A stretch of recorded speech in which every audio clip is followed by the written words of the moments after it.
Hello friends, welcome to the Kitchen Kingdom. Today I'm gonna share with you the recipe which is mouth-watering and yet very delicious, which is Mawa cake. It is very easy to prepare, and with my tips you can prepare soft and spongy Mawa cake. Let's get into the process without any further ado. For this I've taken mixie jar and I'm adding around 100 grams of sugar into it. Blend the sugar until it gets into the powder form like this. It is perfect for utilizing in cake making. So next, into the powder sugar I'm adding mawa or koya unsweetened around 60 grams and blend it again.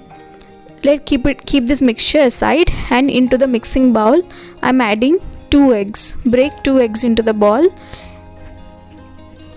2 eggs will be sufficient for the mawa cake.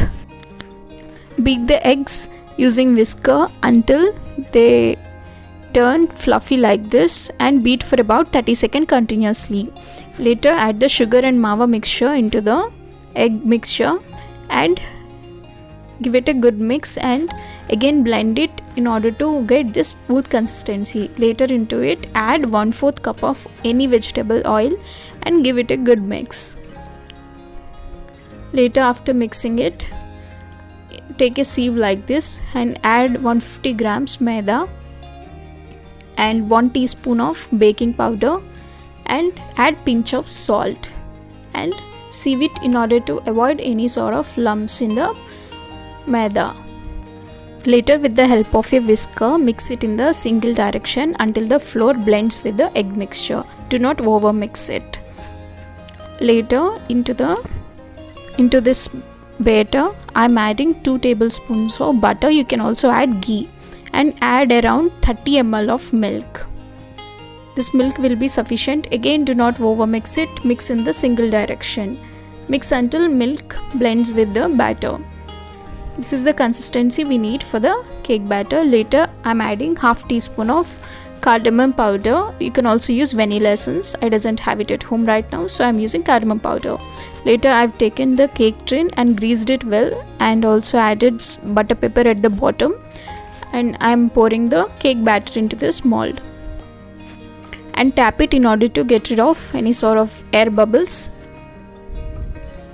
Later I've taken white pressure cooker like this, and I'm adding some salt into it. Spread the salt into a thin layer, and later put a stand like this. You can also use small katori or ball, steel ball you can use instead of stand. Later, and decorate the cake using any sort of dry fruits like cashew, kismis, badam, pistachios, any sort of dry fruits you can add according to your taste. I'm adding cashews and also adding small pieces of cashews like this. They add extra crunch to the cake, and it is delicious while you devouring the cake. So add it. Later I'm preheating the pressure cooker for about 10 minutes.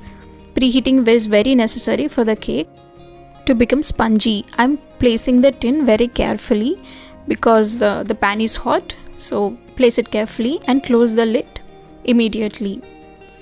And in order to avoid the steam from getting out of the open, I am keeping small katori above the cooker whistle plate. Cook the cake for about 40 to 45 minutes. Low flame. It helps the cake to become fluffy and spongy. And after 40 to 45 minutes I am opening the lid, and the cake is fluffy and it's perfectly baked. Insert the knife into it and check whether knife came out clean, and let the cake cool for about 15 minutes, and later scrape the sides like this.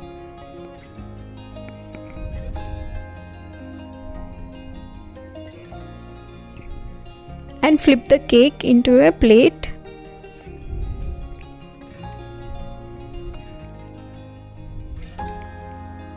And the fluffy and delicious cake is ready. And remove the butter paper. If you doesn't have any butter paper, you can also take normal paper and apply some oil over it, and butter paper is ready. You can use it as a butter paper and turn it around. the cake came out really perfect.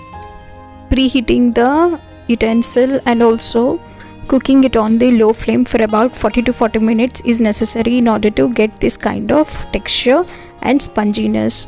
So keep it in the mind while preparing, and also add whole 1 teaspoon of baking powder into it, otherwise it turn really hard. So in order to get this fluffy and soft texture, add good quality milk, and also good quality mawa is required. So do try this recipe at home. If you like this video, do like it, and don't forget to subscribe to my channel, The Kitchen Kingdom English.